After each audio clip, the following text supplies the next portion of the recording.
François consacre le 7e chapitre, des parcours pour se retrouver, à la manière de bâtir la paix. Il propose une architecture de la paix. Pour cela, il est nécessaire de penser les blessures de l'histoire, comme le bon samaritain soigne et relève l'homme blessé en chemin. François applique aux relations le baume du pardon et de la vérité. Avant toute chose, il appelle à l'audace pour renoncer à la guerre. La recherche de l'amitié sociale doit prévaloir. Il faut éviter à tout prix ce qui donne la mort, ce qui prétend éliminer l'autre, que ce soit la guerre dans les tensions entre les nations ou la peine de mort dans la vie des États. La guerre est toujours un échec, une déroute devant les forces du mal. Indispensable pour construire la paix, la vérité est la compagne de la justice et de la miséricorde. François exhorte à restaurer la justice, la vérité et la miséricorde, car les trois sont liés et portent ensemble pour le monde le germe de la réconciliation et de la paix.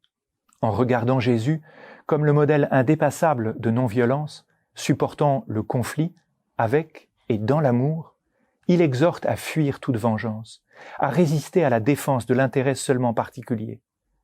La vengeance ne résout rien, au contraire, il faut vaincre le mal par le bien.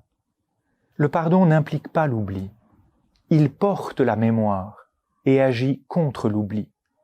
Il fait du bien et ne tombe pas dans le cercle vicieux de la vengeance. Le pardon et la réconciliation renoncent aux actes d'hostilité et à la haine mutuelle. Conscient que ce remède est un don de Dieu, François invite ses lecteurs à se joindre à sa prière. « Je demande à Dieu, dit-il, de préparer nos cœurs à la rencontre avec nos frères, au-delà des différences.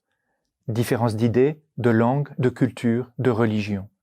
Demandons-lui d'oindre tout notre être de l'huile de sa miséricorde, qui guérit les blessures, des erreurs, des incompréhensions, des controverses. Demandons-lui la grâce de nous envoyer avec humilité et douceur sur les sentiers exigeants mais féconds de la recherche de la paix. Bonne lecture.